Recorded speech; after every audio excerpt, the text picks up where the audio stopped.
Gente, olha, nós vamos falar agora sobre um assunto muito interessante, porque eu vejo que as experiências de vida, e isso é importante a gente trazer aqui em rede nacional, ao vivo, num programa em horário nobre na televisão brasileira, porque você que passa por uma situação difícil, de repente pode fazer com que a motivação sua de dor, de tristeza, se transforme em alegria, em serviço ao próximo.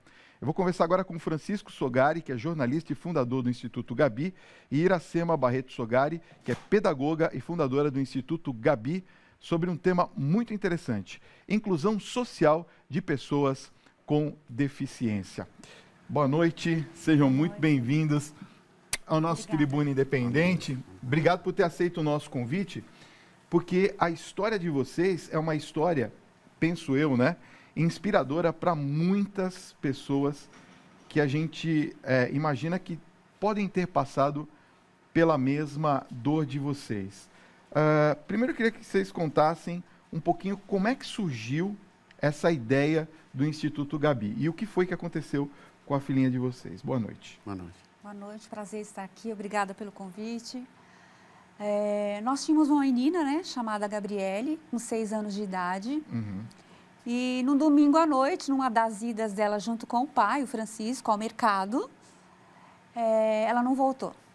Né? No caminho, no trajeto de volta do mercado, ela foi atropelada por um motorista que ultrapassou o sinal, que estava aberto para o pedestre. E ela não resistiu ao atropelamento, aos ferimentos e voltou para Deus. Né? E foi um momento muito difícil, como, né, todas as pessoas devem imaginar. E aí a gente tinha 2 opções, né? Permanecer nesse sofrimento causado pela ausência da Gabi, que era uma criança comum. Todas as crianças são na idade de 6 anos, alegre, extrovertida, feliz, brincalhona, né? Ou então, também tínhamos a opção de nos revoltarmos contra Deus. Né? Nós somos de família católica. No primeiro momento, eu até particularmente fiquei sem compreender o que é isso, por que isso aconteceu com a nossa família. E a gente tem uma premissa na nossa vida, e a vida nos empurra para isso, é que todo sofrimento ele não vem à toa. Né? Ele tem um ensinamento para a gente. E com a partida da Gabi, a gente aprendeu que você tem que sair melhor do que você entrou nisso, nesse sofrimento. Você tem que sair uma pessoa modificada para o bem. A nossa filha, com apenas 6 anos, ela com 6 anos de idade, ela constantemente tinha essa frase de quem ajuda as pessoas é feliz. Ela trazia isso com ela, né? Nos nossos diálogos, nas nossas conversas, coisas de criança que a gente até enquanto pais, a gente não compreendia essa maturidade para um ser tão pequeno. E aí, diante de toda essa tristeza, a gente achou que precisaria buscar alento em alguma outra ação na vida, em algum outro local. E esse alento foi acolher, cuidar de pessoas com deficiência. Pessoas essas que não têm acesso ao serviço público, né, básico de saúde. E aí o intrigante, o interessante, é que quando a gente fez essa escolha, que a gente vai ajudar outras pessoas, nós percebemos que nós é que somos ajudados, muito mais ainda, né? E aí a nossa dor foi se transformando em vida para outras crianças, outros adolescentes, outras famílias e a nossa também. E aí nós existimos já, o Instituto Gabi nasceu também em memória do nome, né, da Gabi. E estamos aí há 17 anos, lá na Zona Sul de São Paulo, atendendo por volta de 70 famílias que têm crianças, jovens, adolescentes com deficiência. E a partir desse momento, então, vocês colaboram com essas famílias em todos os sentidos, inclusive psicológico, é isso? Também. Também, e a parte, claro, da deficiência física das pessoas que sofrem algum tipo de mutilação, é isso? O que a gente fez, né? O nosso serviço hoje, ele está estruturado assim, a porta de entrada é a família. Tá. A família traz essa criança, esse jovem, esse adolescente, na sua maioria, hoje, com deficiência intelectual. A gente já teve atendimento de pessoas com deficiência física, mas a busca pelo atendimento hoje é um número maior de crianças com deficiência intelectual. Intelectual. Isso. Tá. E aí a gente tem uma equipe lá no Gabi, né, que atende a equipe na área da saúde, cultura, educação, serviço social, para também amparar a família e está atendendo os usuários diretamente. Esse atendimento é gratuito, é isso? Gratuito. Não tem... Ele tem uma contrapartida, o suporte de um convênio público, né? Sei. Que é da Prefeitura de São Paulo, que é um pouco a espinha dorsal que mantém. Porque, assim, quando nós criamos o Instituto, nós começamos numa garagem. Ah, entendi. E aí nós buscamos, através dos amigos, passamos o chapéu, ó, você me ajuda com 10, 15, 20 reais, alugamos uma pequena casa. E, em seguida, nós entendemos que o poder público tem essa obrigação de oferecer. Então, fomos lá, batemos na prefeitura, foi um longo diálogo e até conseguimos um conveniamento que dura há 16 anos. A ONG tem quase 18, 16 conveniados. Então, assim, o atendimento é gratuito, claro, há um subsídio da prefeitura, do poder público, que é muito importante, mas, assim, ele não é suficiente. Falta um pouco. Muito. Nós temos, assim, uma mobilização das famílias que fazem um trabalho, que procuram nos auxiliar, pessoas solidárias, empresas, microempresas, pequenos empresários, amigos nossos, que nos doam espontaneamente, sem contrapartida. Outros que querem, assim, investir através de leis de incentivo, a Lei Rouanet, através do Instituto da Criança e Adolescente, o FUNCAD. E aí vamos compondo uma receita que permite atender gratuitamente 70 pessoas com deficiência durante 4 horas diárias. Como a Iracema estava colocando, não é um atendimento avulso. Vem uma pessoa com deficiência e recebe lá um tratamento e volta para casa. Ela permanece 4 horas para que haja todo um processo envolvendo a família, envolvendo, né, a multidisciplinaridade no processo como um todo. Entendi. Nós vamos continuar esse papo. Eu vou fazer uma pausa, vou dar um recadinho, volto já já com vocês. Bom, vamos continuar esse papo aqui sobre o Instituto Gabi. Eu queria falar um pouquinho sobre o trabalho que vocês desenvolvem junto com as famílias. Como é que essas pessoas reagem com esse trabalho? Porque eu imagino que vocês tenham que ter os profissionais também que auxiliam vocês nesse trato com as famílias. Conta um pouquinho desse trabalho do Instituto. Como eu já falei anteriormente, a nossa porta de entrada lá no serviço é através da equipe, da psicóloga e do serviço social. Tá. Então, essa família vem, traz esse diagnóstico dessa criança, se ela já tem, traz quais são as dificuldades que ela está enfrentando na escola, na convivência, etc. E aí a gente faz uma avaliação dessa criança e a questão socioeconômica da família também. Tá. Em que local essa família está, como é que está a questão do trabalho, da alimentação, a questão emocional dessa família, principalmente da mãe que recebeu essa notícia. A gente faz todo esse acolhimento primeiro. Em paralelo, a gente chama de anamnese. Quais são as dificuldades que essa pessoa com deficiência está trazendo no momento? Tá. Né? E a partir daí a equipe se reúne e aí vai planejar o que vai ser ofertado para essa família e para essa criança, né? Dentro daquilo que ela precisa melhorar, digamos assim. Quais são as habilidades que ela precisa desenvolver, né? Isso falando do usuário direto, que é a pessoa com deficiência.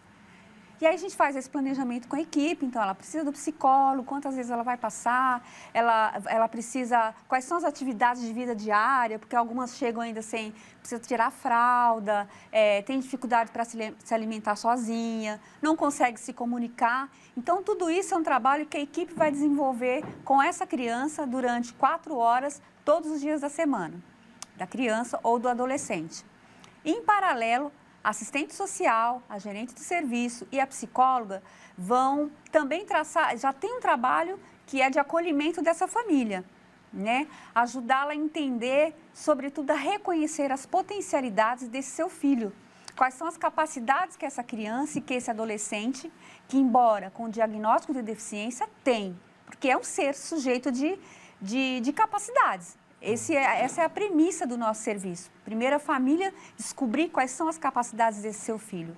E aí a gente vai orientando a família em relação a limites, a direitos, que é super importante. Quais são os direitos, quais são as leis previstas no nosso país de direito do filho, dessa família que pode estar passando por outras dificuldades. E, sobretudo, a gente preserva a questão da acolhida e do respeito, né, dessa família que já vem assim tão, muitas vezes, fragilizada por outras questões. Né? Sem respostas no serviço de saúde, sem respostas, às vezes, na escola.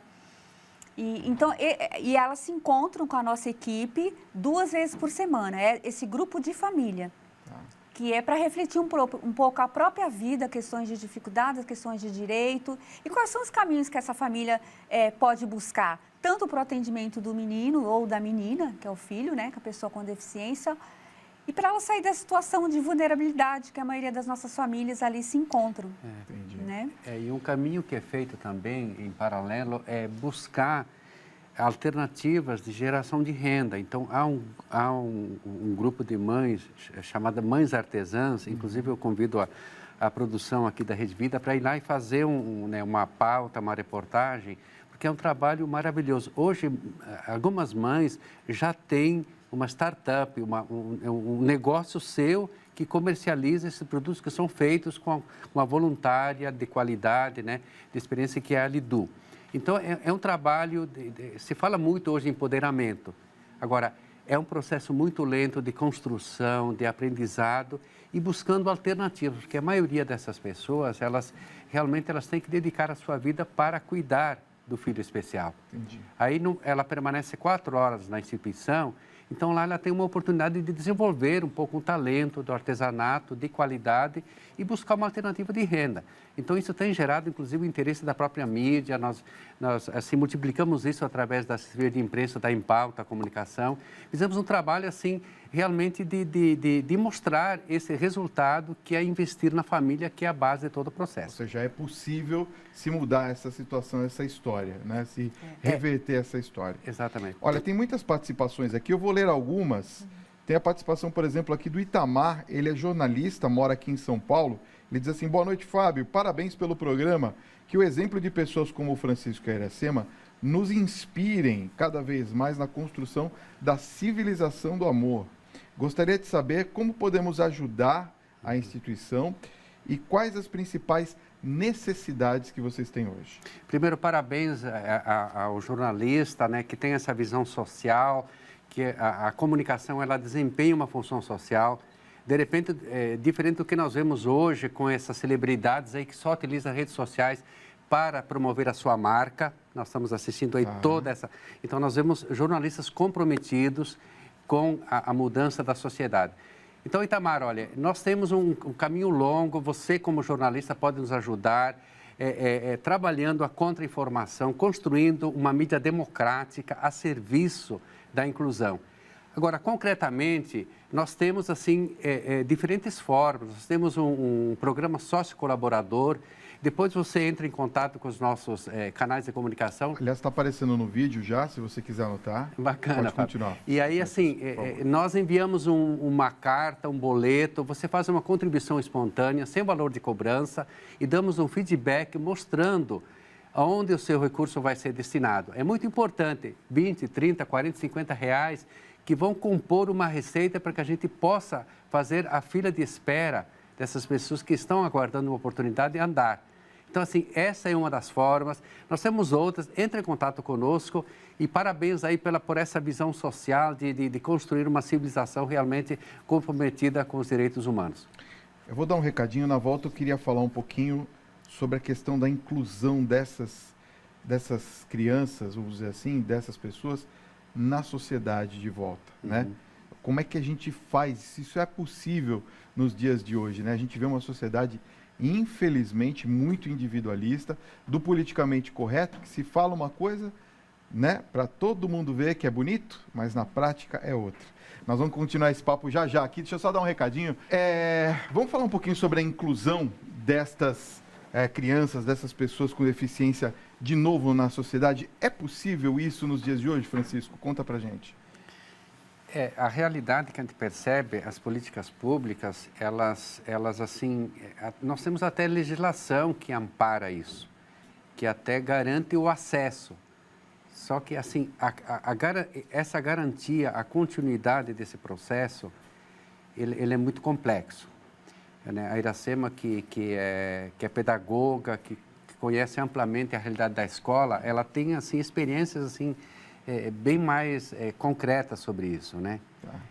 Conta uma pra gente, Iracema, por favor. Na verdade, assim, o que a gente percebe, aquilo que você falou, né, antes de finalizar o bloco anterior, que a gente vive mesmo uma sociedade em que cada um está preocupado ali com o próprio mundinho, né, consigo. A gente não consegue ainda olhar o outro e o outro como um ser diverso. E é o bacana eu acho que o legal é você conseguir viver na diversidade. Então, aquilo que é diferente de mim me assusta, eu não quero, né? E é o que a gente vê em relação à inclusão. Tem muitas coisas que elas já estão assim dentro de um determinado quadradinho, né? O aluno tem que se comportar dessa forma para poder ser aprovado, digamos assim. Ele tem que tirar notas tais. Então, a individualidade do ser humano, ela é perdida. E eu acho que isso que é o bacana em tudo, né? Então, aí tem aquilo que o Francisco falou, tem muitas leis muito bacanas em relação à educação, em relação a direitos, mas que na praia não chega lá na ponta, naquele sujeito que necessita, que é lá na comunidade que a gente trabalha, lá na escola da periferia, não consegue chegar. Né? As pessoas que fazem, por exemplo, as diretrizes de leis e base, por exemplo, conteúdos e tal, são pessoas que nunca passaram pela escola pública, por exemplo, gente. Como é que é? Ele não conhece esse menino, essa menina ali da sala, da comunidade, o professor que lida ali no dia a dia, né? Uhum. Então, fala de um lugar que não pertence a ele. Uhum. E aí, a tal da inclusão com todo respeito, ela acaba não acontecendo. Porque vira uma falácia, todo mundo tem direito, todo mundo... E que legal a gente ser igual, que legal a gente ser diferente, que legal eu saber viver nessa diversidade. Então, eu, enquanto professora da escola pública, muitas coisas a gente coloca, olha, o menino que tem dificuldade de locomoção, ele precisa também, além do professor na sala de aula, de uma pessoa que cuide, que o leve para tomar a merenda, que o ajude a trocar a fralda. E aí você vê, é uma briga eterna para a gente conseguir essa pessoa. Né? E aí esse menino deixa de ser assistido, ele tem até o acesso à sala de aula, à escola, mas ele não tem a permanência, ele não evolui. Mas ele não evolui não é porque é culpa dele, porque o sistema não abarcou as necessidades que ele tem, como qualquer um de nós tem. Bom, eu quero deixar aqui os contatos do Instituto Gabi, vai aparecer aqui no vídeo, o Thiago vai pôr pra gente, ó, institutogabi.org.br é o site de vocês, não é isso? Uhum. institutogabi.org.br. Quem quiser colaborar ou conhecer mais o trabalho do Instituto, fica aqui a dica. Tem 2 telefones aqui, 11 São Paulo, 5563-1566 e 5564-7709. E tem um WhatsApp, pode mandar mensagens para vocês também, né? 11 São Paulo, 95296-8637. 95296-8637. Queria agradecer muito a presença de vocês, parabenizar pelo trabalho, que Deus abençoe vocês cada vez mais e que a gente possa divulgar cada vez mais trabalhos tão bons quanto o de vocês, porque é assim que a gente constrói realmente, como disse o nosso telespectador, a civilização do amor. Obrigado por terem vindo ao nosso programa, viu? Deixa eu cumprimentar você aqui. Obrigado, viu? Deus abençoe. Muito obrigado, Francisco. Sucesso lá, tá? No Instituto. Obrigado.